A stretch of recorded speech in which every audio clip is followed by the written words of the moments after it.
ভারতের প্রথম উপরাষ্ট্রপতি এবং দ্বিতীয় রাষ্ট্রপতি ডক্টর সর্বপল্লী রাধাকৃষ্ণন স্যারের জন্মদিবস উপলক্ষে সারা ভারতবর্ষ জুড়ে শিক্ষক দিবস উদযাপন হয়েছে। আর সেই উপলক্ষেই উদয়ের পথে মানবিক সামাজিক স্বেচ্ছাসেবী সংগঠন আজকে শিক্ষক সম্বর্ধনার আয়োজন করেছেন। আমরা সেই অনুষ্ঠান শুরু করতে চলেছি। প্রথমেই আমি নাফসা আজমি মহাশয়কে আমন্ত্রণ জানাবো উদ্বোধনী সঙ্গীত গাইবার জন্য। তারপরেই আমাদের অনুষ্ঠান শুরু হবে। প্রথমেই আমি ধন্যবাদ জানাতে চাই উদয়ের পথে মানবিক সামাজিক স্বেচ্ছাসেবী সংস্থাকে। উদ্যোক্তা ফরিদ আনসারী মহাশয়, ওনাকে অনেক অনেক ধন্যবাদ। আজকের এই যে খুব সুন্দর একটা পরিবেশ, এত গুণী ব্যক্তিত্বের সান্নিধ্য, আমি সত্যিই নিজেকে খুব ব্লেসড ফিল করছি যে এত গুণী ব্যক্তিত্বদের মধ্যে আমি উপস্থিত হতে পেরেছি। এখানে উপস্থিত সকলকে আমার অনেক অনেক শ্রদ্ধা, অনেক অনেক শুভেচ্ছা জ্ঞাপন করছি। উদ্বোধনী সঙ্গীত হিসেবে আমি একটি রবীন্দ্রসঙ্গীত গাওয়ার চেষ্টা করছি।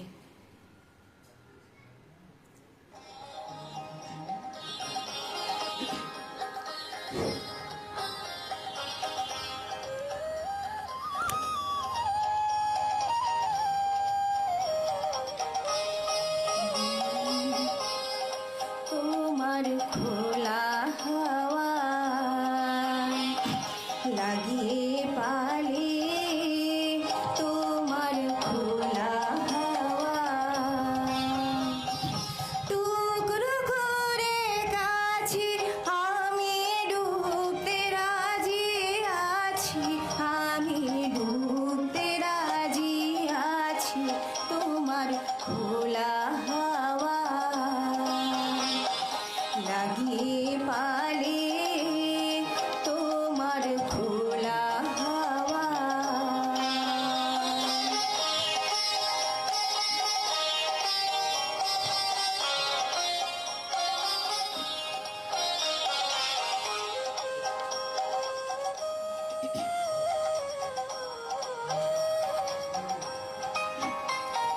সকাল আমার গেল মিছে, বিকেল যে যায় তারি পিছে গো। সকাল আমার গেল মিছে, বিকেল যে যায় তারি পিছে গো। রেখো না বেদনা কুলের কাছাকাছি, আমি ডুবতে রাজি আছি, আমি ডুবতে রাজি আছি। তোমার খোলা হাওয়া লাগিয়ে পালে, তোমার খোলা হাওয়া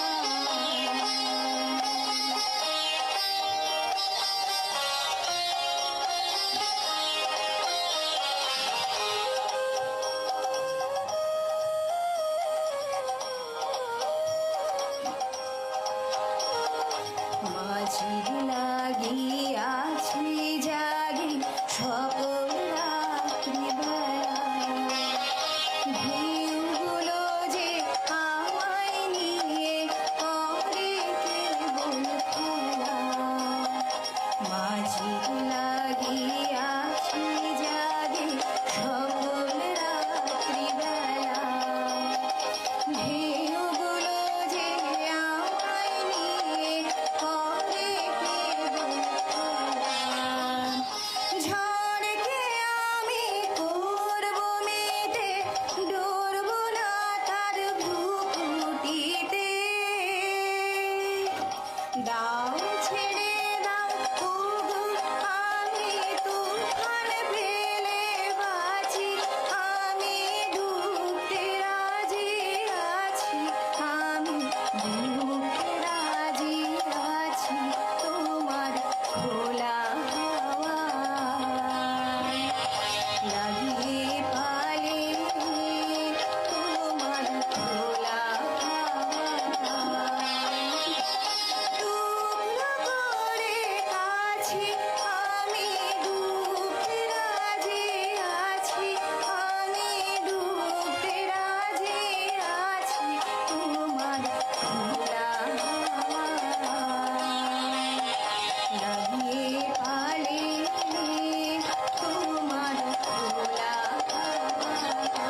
ধন্যবাদ। শিক্ষক দিবস উপলক্ষে শিক্ষকদেরকে যে সংবর্ধনা, সেই অনুষ্ঠান আমরা শুরু করেছি। এবারে আমাদের উদয় পথের যে মানবিক সামাজিক স্বেচ্ছাসেবী সংগঠন, সেই স্বেচ্ছাসেবী সংগঠনের উদ্যোগে শিক্ষক দিবস উপলক্ষে আমরা আমাদের দমকলের এবং পার্শ্ববর্তী এলাকার মুষ্টিমেয় কিছু শিক্ষককে আমরা এখানে সংবর্ধনা এবং তাদের মূল্যবান কিছু আলোচনা শোনার জন্য এখানে আহ্বান করেছি। এবং আমাদের যে সংস্থা উদয়ের পথে, সেই উদয়ের পথের ডাকে সাড়া দিয়ে তিনারা আমাদের এখানে এসেছেন। সেই জন্য সর্বপ্রথমে আমি সেই সমস্ত শিক্ষক মহোদয়গণকে এবং শিক্ষিকাগণকে আমাদের সংগঠনের পক্ষ থেকে আন্তরিক অভিনন্দন জানাই। আমি আমাদের মাঝে যে সমস্ত শিক্ষকগণ এসে উপস্থিত হয়েছেন, আমি তাদের নামটা একবার বলছি। আমিনুল ইসলাম, অবসরপ্রাপ্ত প্রধান শিক্ষক, মধুপুর হাই স্কুল। চন্দন মন্ডল, প্রধান শিক্ষক, দমকল ভবতরণ হাই স্কুল। মতিউর রহমান, প্রধান শিক্ষক, ভাগশালা হাই মাদ্রাসা। আসাদুজ্জামান বিশ্বাস, শিক্ষক, ভবতরণ হাই স্কুল। মোহাম্মদ মকবুল আলম, শিক্ষক, ভবতরণ হাই স্কুল। সাইদুল ইসলাম, ভারপ্রাপ্ত প্রধান শিক্ষক, জুপুর কামাল হাই স্কুল। ও আমি একটু সংশোধন করে নিচ্ছি, ভারপ্রাপ্ত সহশিক্ষক, আচ্ছা সহশিক্ষক, জিতপুর কামাল হাই স্কুল। আরিফুল নাহার মহাশয়, শিক্ষিকা, ভবতরণ হাই স্কুল। নাফসা আজমি, শিক্ষিকা, কেবিকে প্রাথমিক বিদ্যালয়। সুজউদ্দিন আহমেদ, শিক্ষক, কেবিকে প্রাথমিক বিদ্যালয়। সেলিম আনসারি, শিক্ষক, রওশননগর হাই মাদ্রাসা। এবং এনামুল আনসারি, শিক্ষক, নগরাজুল হাই স্কুল। প্রত্যেককে আমাদের সংগঠনের পক্ষ থেকে আন্তরিক অভিনন্দন। এছাড়াও আছেন আলিমউদ্দিন আনসারি, শিক্ষক, ভবতরণ হাই স্কুল। বিজয় কুমার মন্ডল, শিক্ষক, বাবলাবোনা প্রাইমারি স্কুল।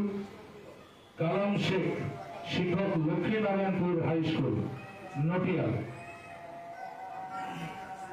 প্রত্যেককে অভিনন্দন জানিয়ে আমি এবারে কালাম শেখ মহাশয়কে আমাদের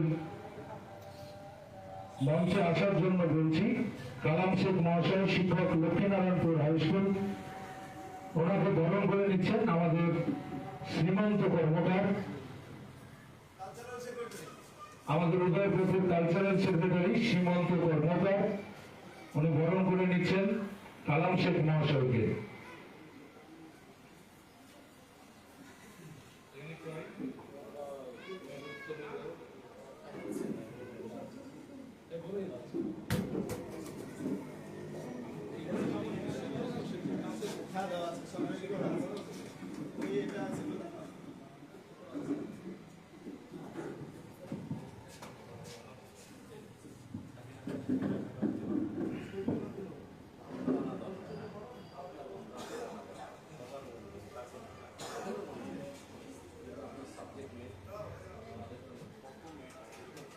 কালাম শেখ মহাশয়ের কাছে আমরা তার মূল্যবান বক্তব্য শুনব। বিষয় হচ্ছে শিক্ষা, শিক্ষক ও বর্তমান সময়। মঞ্চে ডাকবো বিজয় কুমার মন্ডল মহাশয়, শিক্ষক, বাবলাবোনা প্রাইমারি স্কুল।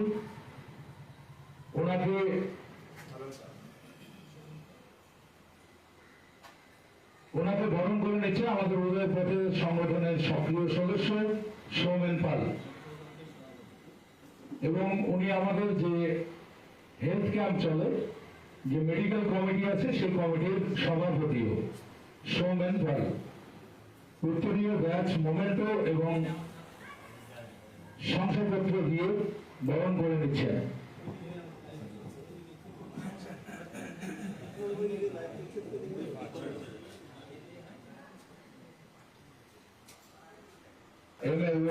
ওনাকে বরণ করে নিচ্ছেন ব্যাচ উত্তরীয়।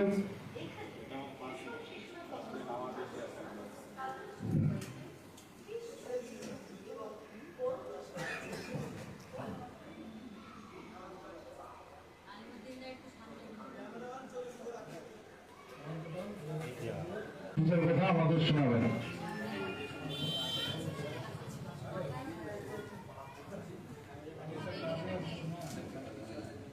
উপবিষ্ট আমার সম্মানীয় গুরুজন, আমার শিক্ষক মহাশয় এবং অন্যান্য সদস্যবৃন্দ, সকলকে জানাই শিক্ষক দিবসের আন্তরিক অভিনন্দন এবং আমার আন্তরিক শ্রদ্ধা।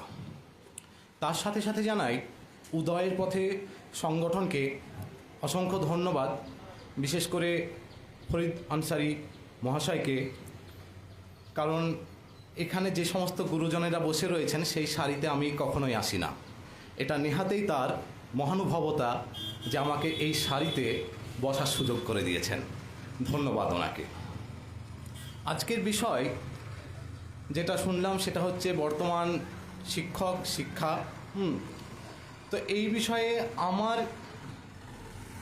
খুব সংক্ষিপ্ত শিক্ষকতা জীবনে যেটা আমি এই মুহূর্তে অনুভব করছি সেটা হচ্ছে চিত্রটা বদলে গেছে। মাস্টারমশাইরা বসে রয়েছেন, আমিনুল স্যার আমার প্রধান শিক্ষক মহাশয়, আমরা 11-12-ও মার খেয়েছি, কিন্তু চিত্রটা এখন বদলে গেছে। এখন আর ছাত্ররা মার খায় না, মার খায় শিক্ষকরা। তো এটা কেন হচ্ছে? সবথেকে বড় একটা শিক্ষা প্রতিষ্ঠানের সবথেকে বড় যেটা সমস্যা আজকের দিনে সেটা হচ্ছে যে বিশৃঙ্খলা। যখনই সেই বিশৃঙ্খলাকে রুখতে চেষ্টা করা হচ্ছে, শিক্ষক মহাশয়রা রোখার চেষ্টা করছেন, তখনই ছাত্ররা আরও উত্তেজিত হয়ে পড়ছে এবং শিক্ষকের গায়ে হাত পর্যন্ত ওঠাচ্ছে। তো এইটা কেন হচ্ছে? তো আমার মনে হয় যে বিশেষ করে এই ঘটনাটা ঘটছে 11-12-এর ছাত্রছাত্রীদের ক্ষেত্রে। তাদেরকে শৃঙ্খলা রক্ষা করে চলাটা তাদের ক্ষেত্রে খুব অসুবিধা হয়ে যাচ্ছে। তার কারণ এই বয়সটা এমন একটা বয়স যেখানে নিজেকে পরিচিত করতে চায়, নিজের পরিচিতি তৈরি করতে চায়, নিজের আইডেন্টিটি তৈরি করতে চায়। কিন্তু আমরা পড়াশোনায় সকলেই সমান হই না। ফলে কি হয়, যখন আমরা পড়াশোনায় সকলে সমান হচ্ছি না, ক্লাসের কিছুজন ছাত্র নিজের আইডেন্টিটি তৈরি করে নিচ্ছে, এমতো অবস্থায় অন্যান্যরা তখন পরিচয়হীনতায় ভুগতে শুরু করছে এবং সেই সূত্র ধরে তারা এমন কিছু করতে চলেছে বা এমন কিছু অপকর্ম করে ফেলছে বিদ্যালয়ের মধ্যে। পরিচিতি তো পাচ্ছে, কিন্তু সেটা ভালো কাজের জন্য নয়, বিশৃঙ্খলা তৈরি হয়ে যাচ্ছে। সুতরাং এই জায়গাটাকে যদি আমাদের আজকের দিনে রুখতে হয়, তাহলে তার যে এই আইডেন্টি ক্রাইসিসের যে জায়গাটা রয়েছে, যে পরিচয় হীনমন্যতার যে জায়গাটা তৈরি হয়েছে, সেই জায়গাটাকে আটকাতে হবে। আর সেই জায়গাটাকে আটকানোর সবথেকে বড় মঞ্চ বা সবথেকে বড় প্ল্যাটফর্ম হচ্ছে আমাদের স্কুলে যে সমস্ত অনুষ্ঠানগুলো হয়। যেমন গতকালকে এই শিক্ষক দিবস পালিত হয়েছে, এখানে একাধিক ধরনের প্রতিযোগিতা থাকে, ইভেন্ট থাকে, সেইগুলোতে তাদেরকে সুযোগ করে দেওয়া। ফলে তারা কোনো না কোনো ইভেন্টে তো নিশ্চয় পারদর্শিতা দেখাতে সক্ষম হবে এবং নিজের সেই আইডেন্টিটিটা খুঁজে পাবে, নিজের সেই পরিচয়টা খুঁজে পাবে। যখন সে একটা পরিচয় খুঁজে পাবে, যখন তার একটা ইমেজ তৈরি হয়ে যাবে, যখন তার একটা পরিচয় তৈরি হয়ে যাবে, তখন সেই পরিচয়টাকে বাঁচানোর জন্য বা সেই পরিচয়টাকে মেনটেন করার জন্য সে কিন্তু আগামীতে খুব সুন্দরভাবে শৃঙ্খলা পরায়ণ হবে বলেই আমার মনে হয়। তার কারণ যারা পরিচয়হীনতায় ভোগে না, সামনের সারির ছাত্রছাত্রীরা, তারা কিন্তু কখনো বিশৃঙ্খলা করে না স্কুলে। তো সেই ক্ষেত্রে আমার মনে হয় যে তাদেরকে সুযোগ করে দিতে হবে আমাদের, এবং আমাদের দায়িত্বটা হচ্ছে সেটাই যে সেই সমস্ত সুযোগগুলো করে দেওয়া, তারা তাদের পরিচয়টা খুঁজে পাক, পরিচয়টা গড়ে তুলুক। এবং এই ক্ষেত্রে আরও একটা কাজ হবে যে আমি ব্যক্তিগতভাবে মনে করি যে শিক্ষক যদি শুধুমাত্র ক্লাসে যাওয়া আসা করে বা পাঠ উপস্থাপন করছে সেটাই তার কাজ শেষ নয়। যদি তার ব্যক্তিগত আলিঙ্গন না পায় ছাত্রছাত্রীরা, ব্যক্তিগত স্নেহের স্পর্শ না পায়, সেক্ষেত্রে কিন্তু সেই জায়গাটা তৈরি হবে না শিক্ষকের ক্ষেত্রে, সেই ছাত্র শিক্ষক সম্পর্কের মধ্যে সেই জায়গাটা তৈরি হবে না। সুতরাং আমাদের সকলেরই উচিত যে ব্যক্তিগত যে স্নেহের ছোঁয়াটা সেটা একজন ছাত্রছাত্রীকে দেওয়া, সেটা তার জীবনের চলার পথটাকে অনেকটা সুগম করতে পারে। তার কারণ আমি মনে করি ব্যক্তিগতভাবে যে আমার পুরো ক্লাসরুমটা একটা মানচিত্র। সেই মানচিত্রে যখন আমি কোনো একজন ছাত্রকে ওই তুমি বলো এইটা না বলে যখন আমি বলছি যে রনি বলো কিংবা আশরাফুল বলো, তখন তার মনে এই প্রশ্নটা জাগে, স্যার আমাকে চিনে গেছে, মানে স্যারের কাছে আমার গুরুত্ব রয়েছে। আজকে আমি ডোমকলের বাসিন্দা, পুরো মুর্শিদাবাদের ম্যাপ খুঁজে যদি ডোমকলের বাইরেকার কোনো একজন মানুষ যদি ডোমকল খুঁজে বের করে দেয়, তো তার প্রতি আমার একটা আলাদা সহানুভূতি, আলাদা মত অবশ্যই গড়ে উঠবে যে ডোমকল সে চিনল কীভাবে, এ তো থাকে না কখনো এখানে। তো আমরা যত প্রত্যেক দিন যাচ্ছি বিদ্যালয়ে, অথচ মাত্র কিছু সংখ্যক ছাত্রছাত্রীর নাম ছাড়া কাউকে জানি না, কিন্তু নাম জানাটাই হচ্ছে, নাম ধরে ডাকাটাই হচ্ছে তাকে সব থেকে বড় সম্মান দেওয়া, সব থেকে বড় গুরুত্ব বুঝিয়ে দেওয়া যে তোমার কাছে তোমার গুরুত্বটা আমার কাছে আছে। সুতরাং সেই গুরুত্বটা যদি আমি তাকে বোঝাতে পারি, তাহলে সে শৃঙ্খলা পরায়ণ অটোমেটিক হয়ে যাবে, এবং আমাদের বিদ্যালয়ে ছাত্র শিক্ষক যে সম্পর্ক থাকা উচিত একটা সুষ্ঠু পরিবেশের জন্য, সেটা ফিরে আসবে। আমার মাস্টারমশাইরা রয়েছেন, আমি খুব বেশি দীর্ঘায়িত করছি না, তাদের থেকে বিভিন্ন বিষয়ে আলোচনার মধ্য দিয়ে আমরা নিজেকে সমৃদ্ধ করব এই আশা রেখে আমি আমার সংক্ষিপ্ত বক্তব্য শেষ করছি। ধন্যবাদ। ধন্যবাদ।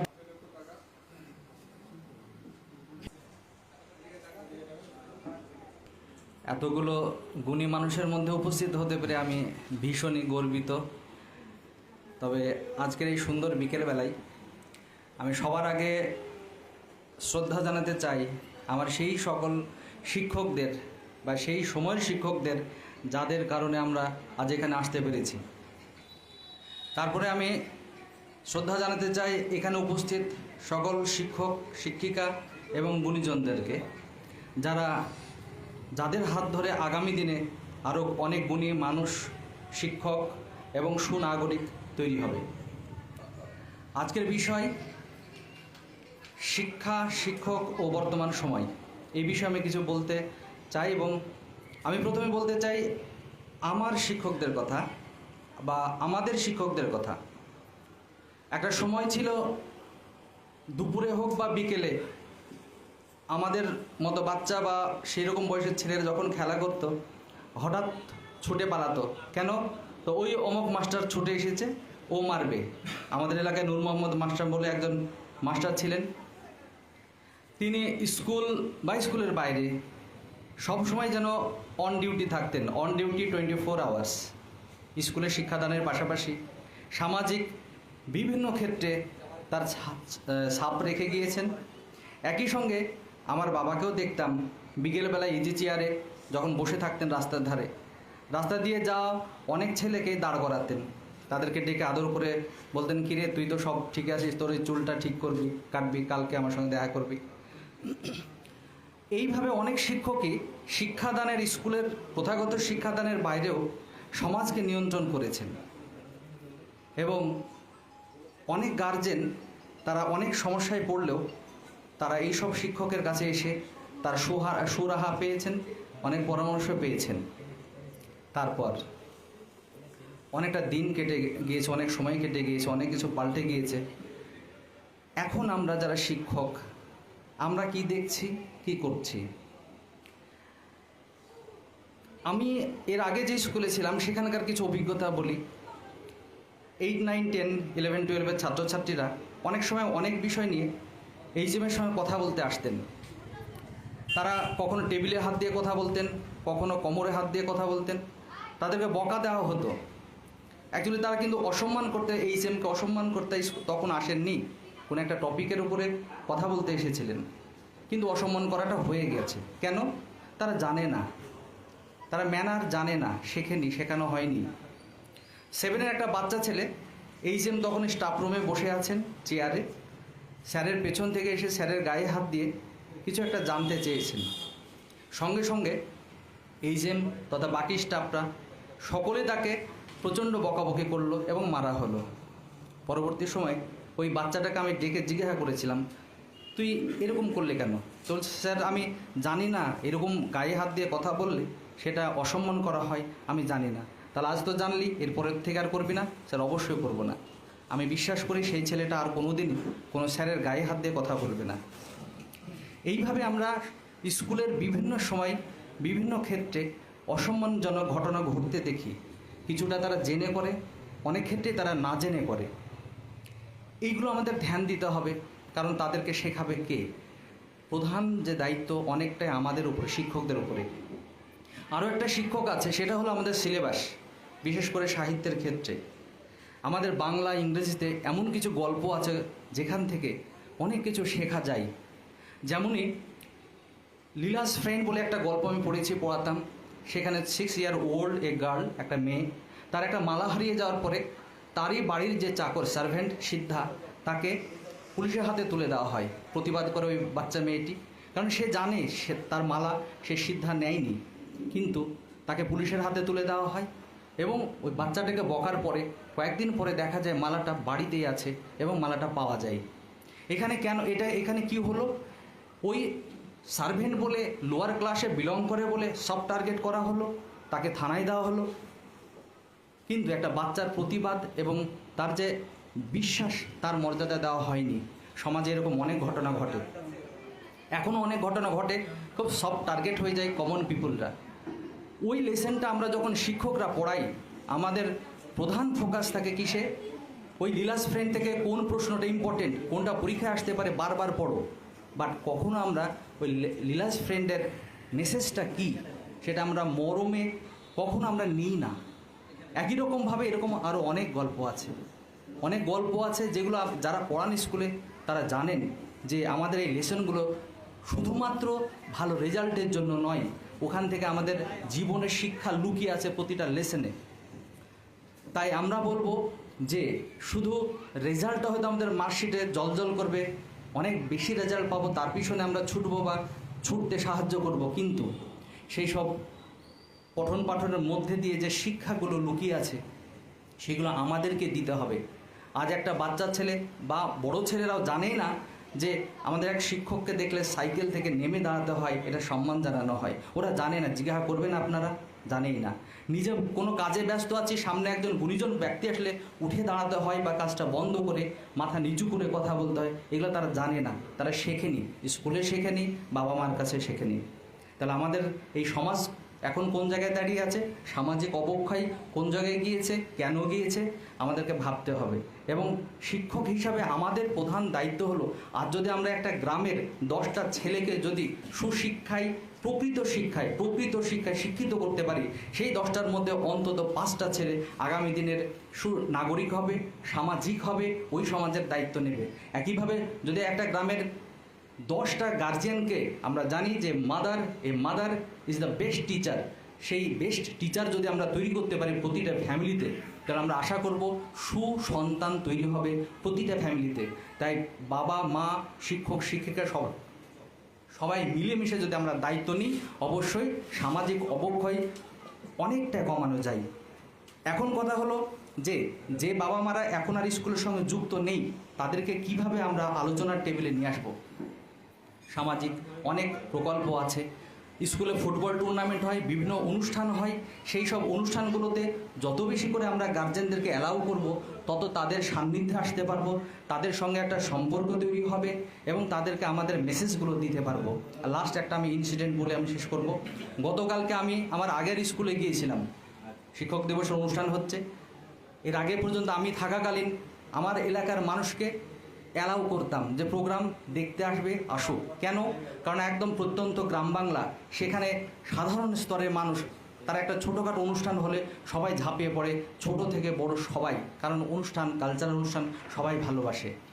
এবার কি হচ্ছে, সেখানে এই বছর কি হয়েছে, গ্রামের মানুষ অ্যালাউড নয়, তারা আসতে পারবে না। এটা শুধুমাত্র স্কুলের স্টুডেন্টদের জন্য, ভালো দিক, এটা শহরের স্কুলের জন্য ঠিক আছে। কিন্তু কি হলো, অনুষ্ঠান চলতে চলতে বাইরে ঝামেলা, কেন? ছেলেরা ঢুকবে।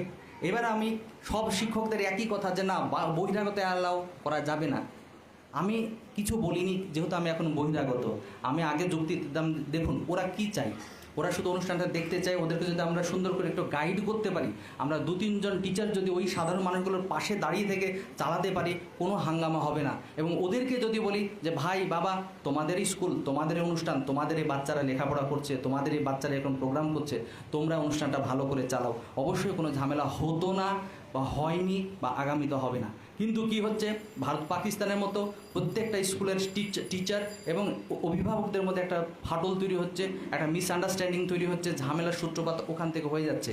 তাই আমরা ছাত্র শিক্ষক, একইভাবে ছাত্রদের সঙ্গে শিক্ষকদের মধ্যে একটা ফাটল তৈরি হয়ে যাচ্ছে। ছাত্রদেরকে ভালোবেসে কথা বলার সংখ্যা দিন দিন অনেক কমে যাচ্ছে। ভালোবাসা সবাই পেতে চাই। আপনি স্কুলে দেখবেন, যত বড়ই শয়তান হোক, সেই ছেলেটাকে যখন কাছে ডেকে নিয়ে একটু গায়ে হাত দিয়ে আদর করে কথা বলবেন, সেই ছেলেটা আপনার কথার বাইরে যেতে পারে না।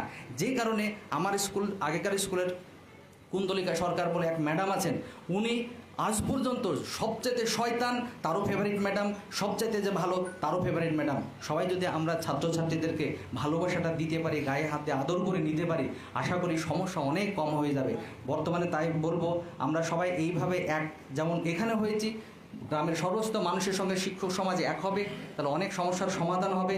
ভালোবাসা বড়ই অভাব আজকে, ভালোবাসবো আমরা সবাই সবাইকে, উন্নত সুন্দর সমাজ তৈরি হবে এবং সেখানে সবাই আমরা ভালো থাকবো। এই বলে আমি বলা শেষ করছি এবং ধন্যবাদ সবাইকে।